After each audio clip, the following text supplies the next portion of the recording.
Hello, good evening. എല്ലാവർക്കും നമസ്കാരം. American president Donald ട്രംപിന്റെ ഒരേ ലക്ഷ്യം എന്ന് പറഞ്ഞു കഴിഞ്ഞാൽ റഷ്യയെ ഗ്ലോബൽ സീനിൽ നിന്നും ഒറ്റപ്പെടുത്തുക. അതുകൊണ്ട് റഷ്യയുടെ ഒപ്പം വളരെ സ്ട്രോങ് ആയിട്ട് നിൽക്കുന്ന രാജ്യങ്ങൾ ഇന്ത്യ, ചൈന, പ്രത്യേകിച്ച് ചൈനയും റഷ്യയും തമ്മിൽ ഉള്ള ശക്തമായിട്ട് നിലനിൽക്കുന്ന ആ ഒരു ബന്ധത്തെ ബ്രേക്ക് ചെയ്യുക എന്നുള്ളതാണ് അമേരിക്കയുടെ ലക്ഷ്യം. അമേരിക്കയുടെ ലക്ഷ്യം എന്ന് പറയുമ്പോൾ ആ ലക്ഷ്യത്തിനേക്കാൾ ഉപരി അവരുടെ താല്പര്യം അതാണ്. ആ ലക്ഷ്യം എന്ന് പറയുമ്പോൾ ആ ലക്ഷ്യത്തിലേക്ക് അവർ പല കാര്യങ്ങൾ ചെയ്യുന്നുണ്ടെങ്കിൽ തന്നെയും പക്ഷെ അത് എത്രത്തോളം പ്രാവർത്തികമാകുമെന്ന് നമുക്കറിയില്ല. പ്രത്യേകിച്ച് ഇന്നത്തെ ഒരു ജിയോ പൊളിറ്റിക്സ് നമ്മൾ പരിശോധിച്ച് നോക്കുമ്പോൾ. എന്നിരുന്നാലും അമേരിക്കയുടെ ഏറ്റവും വലിയ ലക്ഷ്യം എന്ന് പറഞ്ഞു കഴിഞ്ഞാൽ റഷ്യയ്ക്കും ചൈനയ്ക്കും ഇടയിലെ ഒരു ബെഡ്ജ് അല്ലെങ്കിൽ എന്താ പറയുക, ഒരു ബ്രേക്ക് ഉണ്ടാക്കിയെടുക്കുക, അവർ തമ്മിലുള്ള റിലേഷൻസിനെ ബ്രേക്ക് ചെയ്യുക, അതിനകത്തൊരു വിള്ളൽ ഉണ്ടാക്കിയെടുക്കുക എന്നുള്ളതാണ് അമേരിക്കയുടെ ലക്ഷ്യം. അതുപോലെ തന്നെ ഇന്ത്യയും റഷ്യയും തമ്മിലുള്ള ബന്ധത്തിലും പറ്റുമെങ്കിൽ തീർച്ചയായിട്ടും ഇന്ത്യയെ കൂടുതൽ പലതരത്തിലുള്ള ഭീഷണികളും സമ്മർദ്ദത്തിലൊക്കെ ആക്കിയിട്ട് ഇന്ത്യയെ നിരുത്സാഹപ്പെടുത്തുക, റഷ്യയുമായിട്ടുള്ള ബന്ധം കൂടുതൽ ശക്തമാകുന്നതിൽ നിന്നും നിരുത്സാഹപ്പെടുത്തുക എന്നുള്ളതാണ് അമേരിക്കയുടെ ലക്ഷ്യവും അമേരിക്കയുടെ താല്പര്യം എന്ന് പറയുന്നത്. കാരണം ഈ റഷ്യ യുക്രൈൻ വാറിൻ്റെ അടിസ്ഥാനത്തിലല്ല, തീർച്ചയായിട്ടും അതിനു മുമ്പ് മുതൽ തന്നെ അമേരിക്കയുടെ ലക്ഷ്യവും താല്പര്യവും ഇത് തന്നെയാണ്. കാരണം വളർന്നുകൊണ്ടിരിക്കുന്ന അമേരിക്കയുടെ ഏകധ്രുവ ലോകത്തെ വെല്ലുവിളിക്കുന്ന ഒരു സംവിധാനം റഷ്യയും ചൈനയും ഇന്ത്യയും ഒക്കെ തന്നെ കൂടി ഉണ്ടാക്കുന്നതിൽ നിന്നും അമേരിക്കയ്ക്ക് തീർച്ചയായിട്ടും ഭീഷണിയും അല്ലെങ്കിൽ ചലഞ്ചസും ഒക്കെ നിലനിൽക്കുന്ന ഒരു സാഹചര്യമുണ്ട്. ആ സാഹചര്യത്തിൽ ഇങ്ങനൊരു സാഹചര്യം ഉടലെടുക്കുന്നതിന് കാരണമായിട്ടുള്ള റഷ്യയും ചൈനയും, പ്രത്യേകിച്ച് ഇന്ത്യ മൊറോർലെസ് നമുക്ക് വേണമെങ്കിൽ പറയാം ഓൺ അഗെയിൻ ഓഫ് അഗെയിൻ എന്നൊക്കെ പറയാം ഇന്ത്യയുടെ പോളിസിയെ സംബന്ധിച്ച്. എന്നാലും ചൈന റഷ്യയും തമ്മിൽ ഈ കാര്യത്തിൽ വളരെ ശക്തമായിട്ടുള്ള സഹകരണവും പിന്നെ ഫ്രണ്ട്ഷിപ്പും കൊളാബറേഷനും എല്ലാം ഉണ്ട്. കാരണം അമേരിക്കയുടെ ഏകധ്രുവ ലോകത്തെ ചലഞ്ച് ചെയ്യുക എന്നുള്ളതാണ് ഈ രണ്ട് രാജ്യങ്ങളുടെയും ഇപ്പോഴത്തെ ലക്ഷ്യങ്ങൾ എന്നുള്ളത്. ഒരുപക്ഷെ ഭാവിയിൽ റഷ്യയെ മറികടന്ന ചൈന ഒരു സൂപ്പർ പവർ ആയിക്കഴിഞ്ഞാൽ ഒരുപക്ഷെ ചൈനയ്ക്ക് റഷ്യയുടെ ഹെൽപ്പിൻ്റെയോ അല്ലെങ്കിൽ റഷ്യയുടെ സഹായത്തിൻ്റെ ആവശ്യം വരത്തില്ലായിരിക്കും. അന്ന് ഒരുപക്ഷെ ചൈന അമേരിക്കയ്ക്ക് എതിരെ ഒറ്റയ്ക്ക് നിന്ന്, പണ്ട് സോവിയറ്റ് യൂണിയനും അമേരിക്കയും തമ്മിൽ എന്ന് പറയുന്ന പോലെ തന്നെ അമേരിക്കയും ചൈനയും തമ്മിൽ ഒരുപക്ഷെ ഒരു നമ്മൾ പറയുന്ന ഒരു കോൾഡ് വാർ, ശീത സമരം ഉണ്ടാകാനുള്ള സാധ്യത ഭാവിയിൽ നമുക്ക് തള്ളിക്കളയാൻ പറ്റില്ല. പക്ഷേ ഇപ്പോൾ ചൈനയ്ക്ക് ഒറ്റയ്ക്കോ അല്ലെങ്കിൽ റഷ്യയ്ക്ക് ഒറ്റയ്ക്കോ അമേരിക്കയെ പിന്നെ എതിർത്ത് തോൽപ്പിക്കുവാനോ അല്ലെങ്കിൽ ചലഞ്ച് ചെയ്യാനോ സാധിക്കത്തില്ല. അതുകൊണ്ട് അത് തമ്മിൽ, രണ്ട് രാജ്യങ്ങൾ തമ്മിൽ വളരെ ക്ലോസ് ആയിട്ടുള്ള കൊളാബറേഷൻ നിലനിൽക്കുന്നുണ്ട്. അപ്പോൾ അതിനെ ബ്രേക്ക് ചെയ്യുക അല്ലെങ്കിൽ അതിനകത്തിൽ വിള്ളൽ വരുത്തുക എന്നുള്ളതാണ് അമേരിക്കയുടെയും ട്രംപ് ഭരണകൂടത്തിൻ്റെയൊക്കെ ലക്ഷ്യം. അപ്പോൾ അതിനുവേണ്ടി ട്രംപ് പല ഏകപക്ഷീയമായിട്ടും അമേരിക്കയുടെ ഭാഗത്തു നിന്നും ഒക്കെ തന്നെ അവർ ഈ ടാരിഫിൻ്റെ രൂപത്തിലും ഒക്കെ തന്നെ അവർ പല സമ്മർദ്ദങ്ങളും അല്ലെങ്കിൽ പല ഭീഷണികളൊക്കെ ഈ ഇന്ത്യ, ചൈന പോലുള്ള രാജ്യങ്ങളുടെ മുകളിൽ അവർ ചെലുത്തുന്നുണ്ട്. അതൊന്നും ഫലവത്താവുന്നില്ല എന്ന് കാണുമ്പോൾ ഓരോ ദിവസവും നമ്മൾ കാണുന്നത് മറ്റു പല തന്ത്രങ്ങളുമായിട്ട് ട്രംപും അമേരിക്കയും മുന്നോട്ട് വരുന്ന ഒരു കാഴ്ചയാണ് നമുക്ക് കാണാം. അവർ കഴിഞ്ഞ ദിവസം ട്രംപ് യൂറോപ്യൻ യൂണിയനിലെ നേതാക്കളുമായിട്ട് ഉള്ള കൂടിക്കാഴ്ചയിൽ അവരോട് ആവശ്യപ്പെട്ടു ഇന്ത്യക്കും ചൈനയ്ക്കും മേൽ കൂടുതൽ ഉപരോധം യൂറോപ്യൻ രാജ്യങ്ങൾ ഏർപ്പെടുത്തണം എന്ന്. അത് 100% ടാരിഫ് ഇന്ത്യക്കും ചൈനയ്ക്കും മേൽ ഏർപ്പെടുത്തണം. കാരണം റഷ്യയുമായിട്ട് അവർ കൂടുതൽ ബന്ധങ്ങൾ നിലനിർത്തുന്നത് കൊണ്ടും അതുപോലെ റഷ്യയിൽ നിന്ന് കൂടുതൽ ഓയിൽ വാങ്ങിക്കുന്നു എന്നുള്ള കാരണമൊക്കെ പറഞ്ഞാണ് അത് ട്രംപിൻ്റെ ഭാഗത്തുനിന്ന് അമേരിക്കയുടെ ഭാഗത്തുനിന്ന് അങ്ങനെ ഒരു ഒരു ആവശ്യം യൂറോപ്യൻ രാജ്യങ്ങളോട് അവർ ഉന്നയിച്ചത്. പക്ഷേ അവർ അത് തീർച്ചയായിട്ടും അതൊന്നും നടപ്പിലാക്കത്തില്ല. കാരണം അത് നമുക്കറിയാം, യൂറോപ്പിലുള്ള രാജ്യങ്ങളുടെ എന്താണ് പറയുന്നത്, സ്ഥിതിഗതികളെ വഷളാക്കുകയും അവരുടെ രാജ്യത്ത് കൂടുതൽ പ്രതിസന്ധികൾ സൃഷ്ടിക്കാനും മാത്രമേ അത് സഹായകരമാകത്തുള്ളൂ എന്നുള്ളതുകൊണ്ട് തീർച്ചയായിട്ടും അങ്ങനെയുള്ള ഉപരോധങ്ങൾ ഇന്ത്യക്കും ചൈനയ്ക്കും മുകളിൽ അവരെ ഏർപ്പെടുത്താനുള്ള സാധ്യത വളരെ കുറവാണ്. ഇപ്പോൾ പുതിയതായിട്ട് ട്രംപ് G7 രാജ്യങ്ങൾ, ഗ്രൂപ്പ് ഓഫ് 7 നേഷൻസ് ആണ് G7 എന്ന് പറയുന്നത്. അതായത് ലോകത്തിലെ ഏറ്റവും ഇൻഡസ്ട്രിയലൈസ്ഡ് ആയിട്ടുള്ള, വ്യാവസായവൽക്കരിക്കപ്പെട്ടിട്ടുള്ള എന്ന് പറയുന്ന 7 രാജ്യങ്ങൾ. അത് America, Britain, France, Germany, Canada, Italy, Japan. ഈ 7 രാജ്യങ്ങളാണ് G7-ലുള്ളത്. അപ്പോൾ ഈ G7 രാജ്യങ്ങളോട് അഭ്യർത്ഥിച്ചിട്ടുണ്ട് ഇന്ത്യക്കും ചൈനയ്ക്കും മുകളിൽ കൂടുതൽ സമ്മർദ്ദം ചെലുത്തുവാനാണ്. അപ്പോൾ റഷ്യയിൽ നിന്ന് എണ്ണ വാങ്ങുന്നതിൽ ഏറ്റവും പ്രധാനപ്പെട്ട മേജർ നേഷൻസ് ആണ് ഇന്ത്യയും ചൈനയാണ്. അപ്പോൾ ഈ ഇന്ത്യക്കും ചൈനയ്ക്കും മേളിൽ കൂടുതൽ തീരുവകൾ ചുമത്തുന്നതിനെക്കുറിച്ച് ഗ്രൂപ്പ് ഓഫ് 7 രാജ്യങ്ങളുടെ ധനമന്ത്രിമാരുടെ മീറ്റിങ്ങിൽ ട്രംപ് ആവശ്യപ്പെട്ടിരുന്നു, ട്രംപിൻ്റെ ഭരണകൂടം ആവശ്യപ്പെട്ടിരുന്നു എന്നുള്ളതാണ് നമുക്കറിയാൻ സാധിക്കുന്നത്. അപ്പോൾ റഷ്യയിൽ നിന്ന് ഏറ്റവും കൂടുതൽ എണ്ണ വാങ്ങുന്ന ചൈനയും ഇന്ത്യയുമാണ്. അപ്പോൾ ഈ രാജ്യങ്ങൾക്കെതിരെ കൂടുതൽ ഉപരോധങ്ങൾ ഏർപ്പെടുത്തുക എന്നുള്ളതാണ് ട്രംപ് ആവശ്യപ്പെട്ടത്. യൂറോപ്യൻ യൂണിയൻ രാജ്യങ്ങളോട് ആവശ്യപ്പെട്ടു. അതിനുശേഷം ഇപ്പം G7 രാജ്യങ്ങളോടും ഇതേ ആവശ്യം തന്നെയാണ് ട്രംപ് മുന്നോട്ട് വച്ചിരിക്കുന്നത്. അതായത് റഷ്യയുടെ എണ്ണ വാങ്ങുന്നത് ഇന്ത്യയും ചൈനയും നിർത്തണം, പ്രത്യേകിച്ച് ഇന്ത്യ നിർത്തണം എന്നുള്ളതാണ് ട്രംപിൻ്റെ പിടിവാശി എന്ന് പറഞ്ഞു കഴിഞ്ഞാൽ.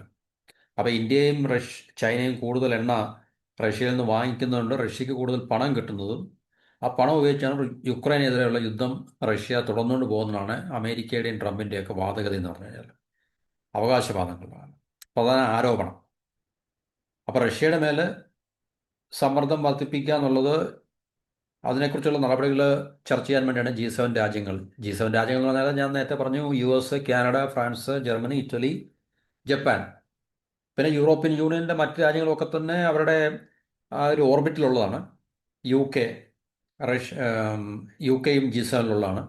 അപ്പോൾ ഈ രാജ്യങ്ങൾ ഉൾപ്പെടുന്നതാണ് G7 രാജ്യങ്ങൾ എന്ന് പറഞ്ഞാൽ. അപ്പോൾ G7 രാജ്യങ്ങൾ പ്രത്യേകിച്ച് എന്ന് വെച്ചാൽ അമേരിക്കയും യൂറോപ്പും അതിനകത്ത് ജപ്പാനും വരുന്നുണ്ട്. ജപ്പാൻ അവരുടെ ഒരു ഭാഗമാണ് ശരിക്കും പറഞ്ഞു കഴിഞ്ഞാൽ.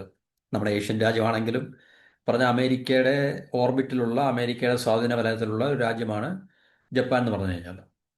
അപ്പോൾ തീർച്ചയായിട്ടും ജപ്പാനും G7-നകത്തിലുണ്ട്. അപ്പോൾ ഈ G7-നകത്തിലുള്ള രാജ്യങ്ങൾ കൂടുതൽ റഷ്യക്കെതിരെ കൂടുതൽ ഉപരോധങ്ങൾ ഏർപ്പെടുത്താനോ അല്ലെങ്കിൽ കൂടുതൽ ഏതെല്ലാം രീതിയിലുള്ള സമ്മർദ്ദങ്ങളും അല്ലെങ്കിൽ സാമ്പത്തികമായിട്ടുള്ള ഉപരോധങ്ങളൊക്കെ ഏർപ്പെടുത്താൻ സാധിക്കും എന്നുള്ള ഇതിനെക്കുറിച്ച് ഉള്ളൊരു ചർച്ചയ്ക്കിടയിലാണ് ഈ പറഞ്ഞ ഇന്ത്യയും ചൈനയും അവർ പരാമർശിച്ചത്, ട്രംപ് പ്രത്യേകിച്ച്. കാരണം ട്രംപിൻ്റെ ആവശ്യമാണ് റഷ്യക്ക് ഇന്ത്യയും ചൈനയുമായിട്ടുള്ള ബന്ധത്തെ കൂടുതൽ വഷളാക്കുക, അല്ലെങ്കിൽ ചൈനയും റഷ്യയോട് ഉള്ള ബന്ധം അവസാനിപ്പിക്കുക, അല്ലെങ്കിൽ അതിനകത്തിൽ ഒരു ബ്രേക്ക് ഉണ്ടാക്കുക എന്നുള്ളത് അമേരിക്കയുടെ ലക്ഷ്യമാണ് ശരിക്കും പറഞ്ഞത്. കാരണം അമേരിക്കയുടെ അപ്രമാദിത്യം എന്ന് പറയുന്ന അവരുടെ ഏകധ്രുവ ലോകത്തിൽ അമേരിക്ക മാത്രമായിരിക്കണം എന്നും ഈ ലോകത്തുള്ളൊരു സൂപ്പർ പവർ എന്ന സ്റ്റേറ്റസിനെ ചലഞ്ച് ചെയ്യുന്ന ബഹുധ്രുവ ലോകത്തിന് നേതൃത്വം കൊടുക്കുന്നതാണ് റഷ്യയും ചൈനയും എന്ന് പറഞ്ഞാൽ.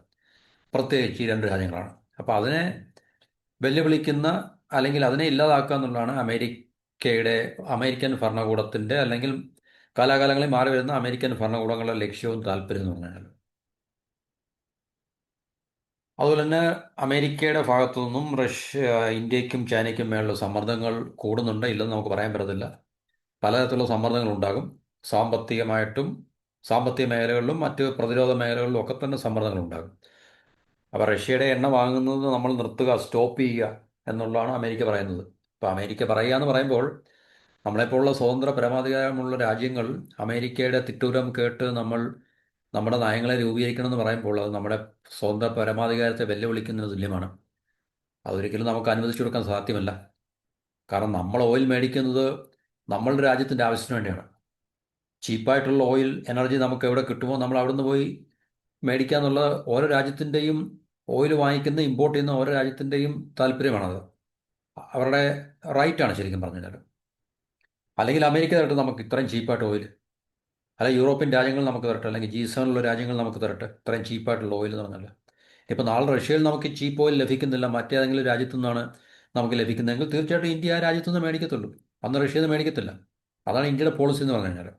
അല്ല, യുക്രൈൻ വാറിൽ റഷ്യയെ സഹായിക്കാൻ വേണ്ടിയല്ല ഇന്ത്യ ഇപ്പോൾ തീർച്ചയായിട്ടും ഈ ഓയിൽ നമ്മൾ വാങ്ങിക്കുന്നത്. റഷ്യ ചീപ്പായിട്ടുള്ള, എന്താണ് പറയുന്നത്, വളരെ ഡിസ്കൗണ്ട് റേറ്റിൽ നമുക്ക് ഓയിൽ സപ്ലൈ ചെയ്യാൻ തയ്യാറായതുകൊണ്ടാണ് നമ്മളിപ്പോൾ റഷ്യയിൽ നിന്ന് ഇത്രയും അമിതമായിട്ട് ഇന്ത്യയും ചൈനയും ഒക്കെ തന്നെ ഓയിൽ വാങ്ങിക്കുന്നത്. നാളെ നമുക്കത് അനുകൂലമായിട്ടുള്ള സാഹചര്യം അല്ലെങ്കിൽ തീർച്ചയായിട്ടും റഷ്യയിൽ നിന്ന് നമ്മൾ ഇത്രയും ഓയിൽ വാങ്ങിക്കത്തില്ല. അല്ലാതെ ഇന്ത്യയും റഷ്യയും തമ്മിൽ നിലനിൽക്കുന്ന സൗഹൃദം കൊണ്ട് റഷ്യയെ സഹായിച്ചേക്കാം എന്നുള്ളൊരു കാരണത്തിൻ്റെ അടിസ്ഥാനത്തിലല്ല നമ്മൾ റഷ്യയിൽ നിന്ന് ഇപ്പോൾ ഓയിൽ വാങ്ങിക്കുന്നത്, ക്രൂഡ് ഓയിൽ വാങ്ങിക്കുന്നത്. ഡിസ്കൗണ്ടഡ് റേറ്റിൽ നമുക്ക് ഫേവറബിളായിട്ട് നമുക്ക് അനുകൂലമായ ഒരു സാഹചര്യം നിലനിൽക്കുന്നുണ്ട്, നമ്മൾ വാങ്ങിക്കുന്നു എന്നുള്ളതാണ്. അപ്പോൾ 100% ടാരിഫ് ഇന്ത്യയുടെയും ചൈനയുടെയും മുകളിൽ ചെലുത്തണമെന്നാണ് നേരത്തെ യൂറോപ്യൻ യൂണിയൻ രാജ്യങ്ങളോട് പറഞ്ഞത്. അതേ ആവശ്യം തന്നെയാണ് ട്രംപും അമേരിക്കൻ ഭരണകൂടവും G7 രാജ്യങ്ങളുടെ ഓട് അഭ്യർത്ഥിച്ചിരിക്കുന്നത് എന്നാണ് നമുക്ക് റിപ്പോർട്ടുകൾ കൂടെ മനസ്സിലാക്കാൻ സാധിക്കുന്നത്. അപ്പോൾ ഇങ്ങനെയുള്ളൊരു സമ്മർദ്ദ തന്ത്രങ്ങൾ ഈ യുക്രൈൻ വാറിൽ സമാധാന ചർച്ചകൾക്ക് പുടിനെ കൂടുതൽ അത് പ്രേരിപ്പിക്കും അല്ലെങ്കിൽ നിർബന്ധിതനാക്കുമെന്നുള്ളൊരു പ്രതീക്ഷയുടെ അടിസ്ഥാനത്തിലാണ് അല്ലെങ്കിൽ ട്രംപ് നേതൃത്വം കൊടുക്കുന്ന അമേരിക്കൻ ഭരണകൂടം കരുതുന്നത്. കാരണം ശരിക്കും പറഞ്ഞു കഴിഞ്ഞാൽ അതൊരു യാഥാർത്ഥ്യമാണ്. കാരണം റഷ്യയെ സപ്പോർട്ട് ചെയ്യുന്ന രണ്ട് രാജ്യങ്ങൾ ഇന്ത്യയും ചൈനയുമാണ്. കാരണം വാർ ചെയ്യുന്ന ഒരു രാജ്യമായതുകൊണ്ട് അവർക്ക് റിസോഴ്സ് വളരെ അത്യാവശ്യമാണ്. ആ റിസോഴ്സ് അത്യാവശ്യമാണെന്ന് പറയുമ്പോൾ അവർക്ക് വിറ്റഴിക്കാൻ സാധിക്കുന്ന ഈ പറഞ്ഞ ഓയിലും ഗ്യാസും ഒക്കെ തന്നെ വൻതോതിൽ വാങ്ങിക്കാൻ ആളുണ്ടെങ്കിൽ മാത്രമേ അവർക്ക് റഷ്യക്ക് എന്താണ് പറയുക, ഫൈനാൻഷ്യൽ റിസോഴ്സ് ലഭിക്കത്തുള്ളൂ. അപ്പോൾ ഫൈനാൻഷ്യൽ റിസോഴ്സ് ലഭിക്കുന്നത് പ്രധാനമായിട്ടും ഇന്ത്യയിൽ നിന്നും ചൈനയിൽ നിന്നാണ്. അതൊരു യാഥാർത്ഥ്യമാണ്. അപ്പോൾ അതിനെ കട്ട് ഓഫ് ചെയ്യുക എന്നുള്ളതാണ് അമേരിക്കയുടെ അല്ലെങ്കിൽ ട്രംപ് നേതൃത്വം കൊടുക്കുന്ന അമേരിക്കൻ ഭരണകൂടത്തിൻ്റെ ഇപ്പോഴത്തെ ലക്ഷ്യം എന്ന് പറഞ്ഞു കഴിഞ്ഞാൽ. അതുതന്നെയല്ല, ഈ റഷ്യയുമായിട്ട് നിലനിൽക്കുന്ന ഈ രാജ്യങ്ങളുടെ ബന്ധങ്ങൾ അതിൽ കൂടുതൽ എന്താണ് പറയുന്നത്, വിള്ളലുകൾ ഉണ്ടാക്കുക, അങ്ങനെ റഷ്യയെ ഒറ്റപ്പെടുത്തുക എന്നുള്ളതാണ് അതുപോലെ തന്നെ അമേരിക്കയ്ക്കൊപ്പം നിൽക്കുന്ന യൂറോപ്യൻ രാജ്യങ്ങളുടെയും ശരിക്കും പറഞ്ഞുള്ള ലക്ഷ്യവും താല്പര്യവും എന്ന് പറഞ്ഞാൽ. ഇപ്പോൾ യൂറോപ്യൻ യൂണിയനോട് ആവശ്യപ്പെട്ടതിന് ശേഷമാണ് G7 രാജ്യങ്ങളോട് ഇപ്പോൾ ട്രംപ് ആവശ്യപ്പെട്ടിരിക്കുന്നത്. അപ്പോൾ ഇത് G7 രാജ്യങ്ങൾ എന്ന് പറയുമ്പോൾ തീർച്ചയായിട്ടും ജപ്പാൻ ഒഴികെ ബാക്കി എല്ലാ രാജ്യങ്ങളും യൂറോപ്പിലുള്ളതാണ്. യൂറോപ്യൻ യൂണിയനില്ല, UK ഇല്ല, ബ്രിട്ടനില്ല, ജപ്പാനും ഇല്ല, ബാക്കി എല്ലാ രാജ്യങ്ങളുണ്ട്, കാനഡയില്ല. അപ്പോൾ യൂറോപ്യൻ യൂണിയൻ G7 ആകുമ്പോഴത്തേക്ക് ഏകദേശം എല്ലാ രാജ്യങ്ങളും അമേരിക്കയ്ക്കൊപ്പം നിൽക്കുന്ന പ്രധാനപ്പെട്ട രാജ്യങ്ങളെല്ലാം തന്നെ ഈ രാജ്യങ്ങളോടൊക്കെ തന്നെയാണ് ട്രംപ് അല്ലെങ്കിൽ അമേരിക്ക ആവശ്യപ്പെട്ടിരിക്കുന്നത്. അപ്പോൾ ഈ പറഞ്ഞ ഉപരോധം ഏർപ്പെടുത്തുന്നതിന് യൂറോപ്യൻ യൂണിയനെതിരെ അവർക്ക് താല്പര്യമില്ല, ഇന്ത്യക്കും ചൈനയ്ക്കും.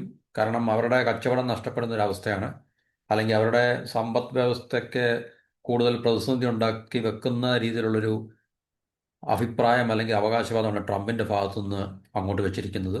അതുപോലെ തന്നെ മറ്റ് G7 രാജ്യങ്ങളായാൽ തന്നെ, ഇപ്പം ജപ്പാൻ ആയാൽ തന്നെയും തീർച്ചയായിട്ടും ഇന്ത്യക്കെതിരെ ഉപരോധം ഏർപ്പെടുത്താനും ജപ്പാൻ തയ്യാറല്ല. കാരണം ഇന്ത്യയും ജപ്പാൻ തമ്മിൽ വളരെ ശക്തമായിട്ടുള്ള ബന്ധങ്ങൾ, സാമ്പത്തികമായിട്ടുള്ള ഇൻവെസ്റ്റ്മെൻറ്റ് റിലേഷൻസ് ഒക്കെ ഉണ്ട് അങ്ങോട്ടും ഇങ്ങോട്ടും. അതുകൊണ്ട് തീർച്ചയായിട്ടും ജപ്പാനും അതിന് തയ്യാറാകാൻ ഉള്ള സാധ്യത നമ്മൾ കാണുന്നില്ല.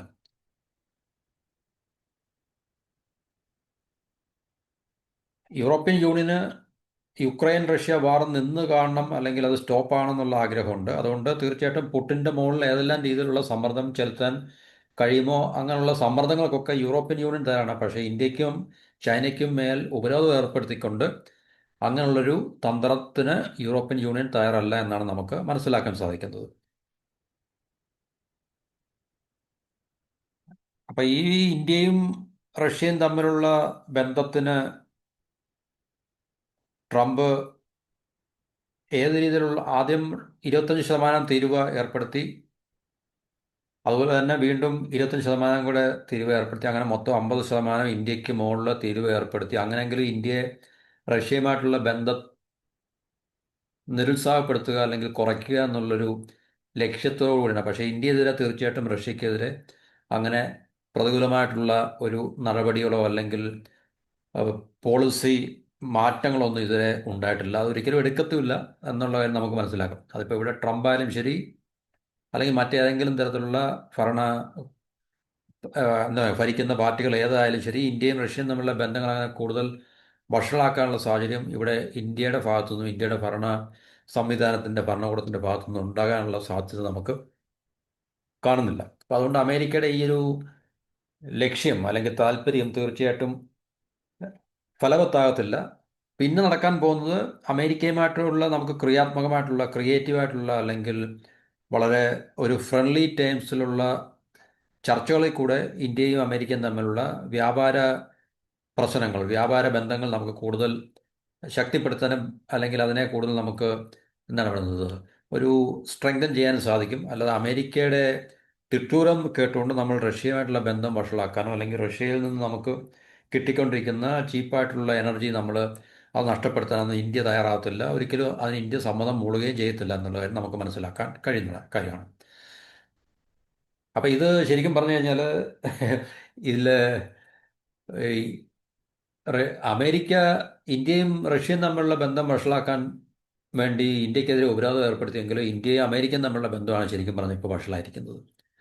അപ്പോൾ ട്രംപിൻ്റെ റോങ് ആയിട്ടുള്ള മിസ്ഫയർ ചെയ്യപ്പെട്ട ഒരു പോളിസിയായിട്ടാണ് നമുക്കിതിനെ കാണാൻ സാധിക്കുന്നത്.